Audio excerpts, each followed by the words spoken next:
सलूक की हल जाओ एदमा है Di awal film, terlihat segerombolan preman sedang menginterogasi seorang pria. Para preman itu diketuai oleh Tambi Durai. Ia mempunyai tangan kanan yang bernama Panoswami. Tambi Durai menanyakan keberadaan seseorang ke pria itu. Tapi pria itu nggak mau ngasih tahu. Tambi Durai ngamuk. Ia membekap kepala pria itu dan memukul kepalanya hingga tewas. Ini adalah Bala Govin, biasa dipanggil Govin. Ia adalah seorang direktur program di MAA TV. Setelah berolahraga, ia berangkat ke kantor. Govin mempunyai seorang ayah yang bekerja satu kantor dengannya, yang bernama Chandra Mohan. Govin diperintahkan ayah sekaligus bosnya untuk meliput penjualan minuman keras di kota Dolpet. Di hari yang sama, Govin berangkat menuju ke Dolpet.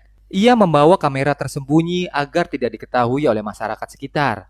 Govin berjalan memasuki daerah itu. Tanpa sengaja, Govin melihat seorang pria lagi digebukin sama sekelompok preman dan mau dibunuh. Govin tidak kenal dengan pria itu. Ia mencoba menyelamatkannya. Govin menghajar preman itu satu persatu tanpa ampun.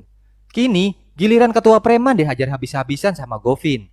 Dari arah yang lain, teman-teman preman itu muncul. Dan akhirnya, Govin kabur dan berhasil menyelamatkan pria itu. Govin akhirnya balik lagi ke kantor. Kabar Govin berurusan dengan preman di Dolpet terdengar sama ayahnya. Ayahnya marah-marah karena pemimpin preman yang digebukin sama Govin itu adalah Murugesan, anak dari Tambi Durai. Demi keselamatan Govin, ayahnya memberi tugas untuk meliput kegiatan di sebuah desa yang bernama Kulu Manali agar ia bisa kabur dari Tambi Durai. Govin dan timnya langsung cus menuju stasiun untuk pergi ke Kulu Manali.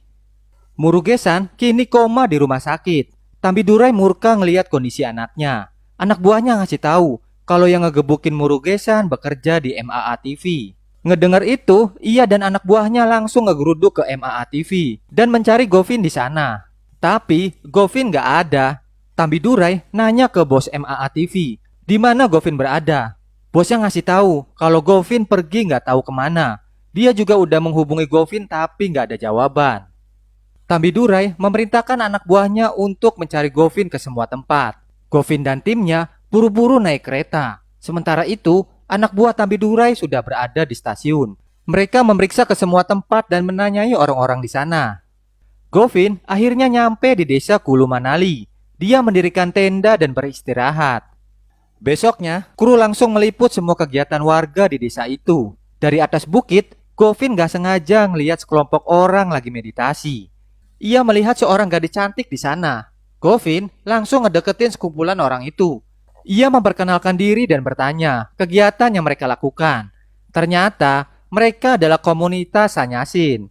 Mereka diketuai oleh Rama Paba. Dan wanita cantik yang bikin Govin terseok-seok bernama Faisali. Suatu hari, Govin ngelihat Faisali lagi di pasar. Faisali lagi digodain sama sekelompok pria yang habis latihan kungfu. Ngelihat itu, Govin langsung erosi. Govin memperingatkan pria itu agar enggak godain Faisali. Namun, pria itu malah menantang Govin. Faisali memohon kepada Govin biar enggak berantem. Namun, Govin yang udah terlanjur naik pitam menerima tantangan dari pria itu. Govin digiring ke tempat latihan kungfu dan dipukulin di sana. Dari jauh, Faisali ngeliatin Govin yang lagi digebukin.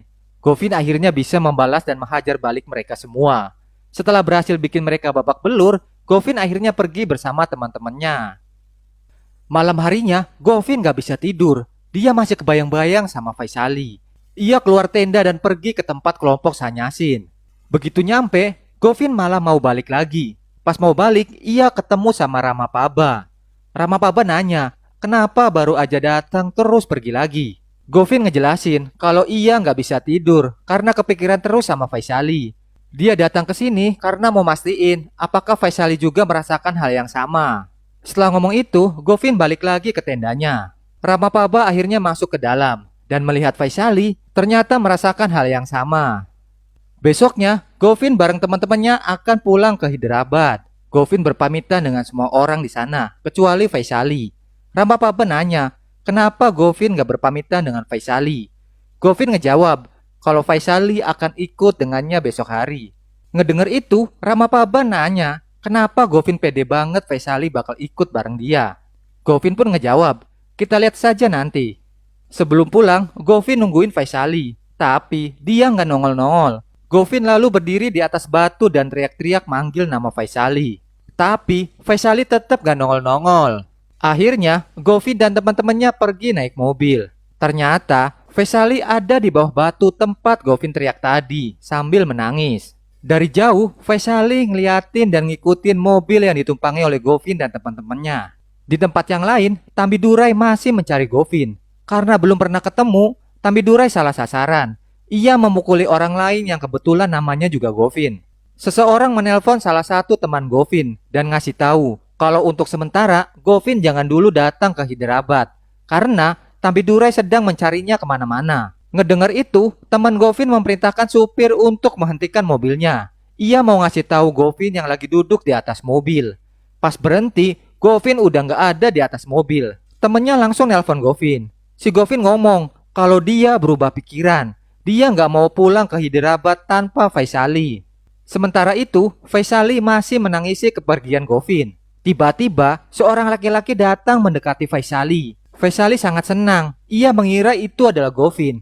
Ternyata, laki-laki itu adalah pria yang menggodanya di pasar. Pria itu menarik Faisali untuk ikut dengannya. Karena takut, Faisali lari. Pria itu dan teman-temannya mengejar Faisali. Faisali lalu ngumpet di bawah pohon. Tiba-tiba, Govin muncul dan langsung menghajar pria itu dan teman-temannya. Faisali lalu lari dan berhenti di sebuah kuil. Govin nanya, kenapa Faisali nggak mau ikut dengannya? Pria itu dan teman-temannya masih menyerang Govin. Tiba-tiba Faisali ngomong kalau dia tidak mencintai Govin. Faisali meminta Govin untuk segera pergi. Setelah ngomong itu, Faisali pergi meninggalkan Govin. Govin berusaha mengejar Faisali. Namun, seorang pria masih mencoba menghajar Govin. Govin hampir terjatuh ke sungai. Ia bergelantungan di jembatan. Pria itu terus memukuli Govin. Sampai akhirnya Govin berhasil menjatuhkan pria itu ke sungai. Dan ia kehilangan jejak Faisali. Teman-teman Govin akhirnya sampai di kantor. Ayah Govin nanya, di mana Govin? Temannya ngasih tahu kalau Govin gak ikut pulang. Dia jatuh cinta sama gadis Sanyasin. Setelah kejadian kemarin, Faisali semakin galau. Ia sering ngelamun dan menangis. Suatu hari, Faisali dipanggil sama Ramapaba. Ramapaba ngomong, dari matamu, saya tahu kamu mencintai Govin. Saya bisa merasakan perjuangan hatimu. Kamu gak perlu jadi Sanyasin seperti saya. Kamu masih muda, dapatkan pengalaman hidup dan menikahlah dengan Govin. Apakah ia masih di sini atau sudah pergi? Faisali ngejawab, saya tidak tahu. Mungkin dia sudah pergi. Faisali lalu ingat kalau pas lagi meditasi di gua, Govin pernah datang dan memberinya kartu nama. Faisali lalu pergi ke gua dan mencari kartu nama Govin. Tapi nggak ketemu. Tiba-tiba Ramapaba muncul bareng Govin. Ngeliat itu, Faisali happy banget. Ramapaba ngasih tahu, mulai besok Faisali bukan lagi anggota Sanyasin. Besok Ramapaba meminta Govin untuk menjemput Faisali. Di hari yang sama, MAA TV menayangkan acara yang diliput oleh Govin dan teman-temannya. Nampak Faisali bareng sama komunitasnya. Teman-teman Govin ngasih tahu ke ayahnya kalau itu adalah cewek yang bikin Govin kelepak-kelepak. Besok harinya, Govin ngejemput Faisali. Mereka berencana akan pergi ke Hyderabad. Pas lagi di pasar, Govin mau ngebeliin Faisali sweater karena cuacanya sedang dingin. Anak buah Tambidurai muncul dan langsung ngebawa Faisali. Govin tahu anak buah Tambidurai yang ngebawa Faisali. Ia pakai kupluk biar nggak ketahuan. Govin langsung menghajar anak buah Tambidurai. Tapi sayang, Faisali berhasil dibawa ke mobil. Govin berlari mengejar mobil anak buah Tambidurai. Ia mengambil jalan pintas dan berhasil menghadang mobil anak buah Tambidurai. Anak buah Tambidurai turun dan langsung menyerang Govin. Sedangkan Faisali dibawa kabur melalui sungai menggunakan perahu karet. Dengan sekuat tenaga, Govin mengejar perahu karet yang ngebawa Faisali. Tapi sayang, Faisali akhirnya berhasil dibawa kabur sama anak buah Tambidurai.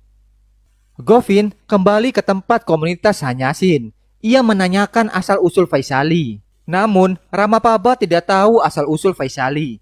Yang ia tahu, Faisali adalah seorang yatim piatu. Karena tidak menemukan jawaban, akhirnya Govin pulang ke Hyderabad. Faisali dibawa ke rumah Tambidurai. Di sana, ia dimarahi oleh istri Tambidurai. Ternyata, keluarga Tambidurai sudah mencari Faisali selama 2 tahun. Dan ketika melihat tayangan di TV, mereka tahu kalau Faisali berada di Kulu Manali. Istri Tambidurai memberitahu anaknya Murugesan kalau Vaishali sudah ditemukan. Ngedengar itu, Murugesan seneng banget. Govin akhirnya nyampe di rumah. Begitu nyampe, ia langsung ketemu sama ayahnya dan nyeritain semua yang terjadi. Govin masih penasaran, ada apa dengan Vaishali? Kenapa anak buah Tambidurai membawa Vaishali? Govin berencana akan pergi ke Dolpet untuk menjemput Vaishali. Ngedengar itu, ayahnya langsung mencegahnya. Karena Govin lagi dicari-cari sama Tambidurai. Ia nggak mau terjadi apa-apa sama anaknya. Govin tetap maksa pergi ke Dolpet. Ia pergi bareng sama teman-teman TV-nya. Begitu nyampe, ia berhenti tepat di depan rumah Tambidurai. Temannya ngasih tahu kalau Govin jangan keluar dari mobil karena takut anak buah Tambidurai mengenalinya. Temannya turun dan memperhatikan suasana rumah Tambidurai. Govin memang bandel. Dia turun dari mobil dan memperhatikan suasana sekitar.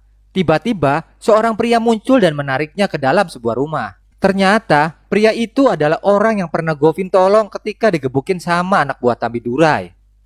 Govin nanya mengenai Vaishali ke pria itu. Dia ngejelasin kalau Vaishali adalah putri sematawayang dari Narayana Patwari. Narayana Patwari adalah sultan tajir penguasa di Dolpet. Ia dan Tambidurai pernah bekerja untuknya. Tambidurai mengincar kekayaannya. Tambidurai meminta untuk menikahkan Vaishali dengan putranya Murugesan. Ngedengar itu, Narayana Patwari marah. Tambidurai lalu membunuh Narayana Patwari dan istrinya. Pria itu ingin menyelamatkan Vaishali. Ia ngebawa Vaishali ke stasiun dan Vaishali berhasil naik kereta. Sementara itu, anak buah Tambidurai mengejarnya sampai akhirnya ditolong sama Govin. Setelah ngedengar cerita itu, Govin pergi ke kantor polisi. Ia menceritakan semua yang terjadi. Tetapi, polisi tidak bisa berbuat apa-apa karena tidak ada saksi dan bukti. Karena nggak dapat solusi, Govin dan teman-temannya cabut dari kantor polisi. Govin dan teman-temannya kembali mengawasi rumah Tambidurai. Govin mengatur siasat agar bisa masuk ke dalam rumah Tambidurai. Ia memerintahkan temannya untuk mematikan gardu listrik. Govin lalu memanjat pagar dan berhasil masuk ke dalam rumah Tambidurai. Ia pura-pura jadi anak buah Tambidurai. Istri Tambidurai menyuruh Govin menyalakan lilin dan membawanya ke kamar Vaishali. Akhirnya, Govin bisa bertemu dengan Vaishali. Vaishali happy banget. Govin mengajak Vaishali untuk keluar dari rumah Tambidurai. Begitu nyampe di pintu, istri Tambidurai datang dan melihat Vaishali. Govin ngumpet di belakang pintu. Istri Tambidurai langsung marah karena mengira Vaishali akan kabur. Ia menyeret Vaishali ke bawah. Govin memerintahkan temannya untuk menyalakan listrik. Istri Tambidurai masih memarahi Vaishali karena ia akan kabur. Nggak berapa lama, Govin memerintahkan temannya untuk mematikan listrik lagi. Ketika listrik padam, Govin keluar dari kamar Vaishali lalu turun ke bawah. Ia melihat istri Tambidurai masih ngomel-ngomel. Govin lalu menggampar istri Tambidurai terus kabur. Karena gelap, jadi nggak ketahuan siapa yang memukul istri Tambidurai. Nggak berapa lama, lampu nyala kembali. Tambidurai memerintahkan anak buahnya buat nyari siapa yang mukul istrinya. Besok harinya, keluarga Tambidurai mempersiapkan malam pertama untuk Murugesan. Mereka menghias rumah dengan bunga. Govin dan teman-temannya pergi ke rumah Tambidurai untuk menyelamatkan Vaishali. Tiba-tiba, anak buahnya nongol dan mengenali Govin. Govin langsung lari dan dikejar sama anak buah Tambidurai. Govin berhasil menghajar beberapa anak buah Tambidurai hingga bonyok-bonyok. Anak buah Tambidurai masih mengejar Govin. Dari belakang, teman Govin muncul pakai motor lalu nyelamatin Govin. Setelah tiba di tempat yang aman, Govin lalu menelpon Tambidurai. Dia ngomong kalau sekarang ia berada di Dolpet. Kalau ingin balas dendam, silakan cari saya. Ngedengar itu, Tambidurai langsung murka. Ia mengerahkan semua anak buahnya untuk mencari Govin. Murugesan sudah diperbolehkan pulang dari rumah sakit. Govin mendatangi Murugesan yang mau balik ke rumah. Ia menghajar Murugesan dan anak buahnya sampai babak belur.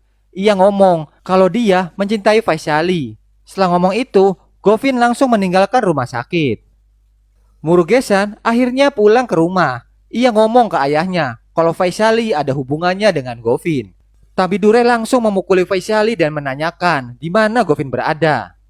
Sementara itu, Govin dan ayahnya pergi ke kantor polisi. Dia meminta izin ke polisi untuk membuktikan kejahatan Tambidurai. Dan polisi menyetujuinya.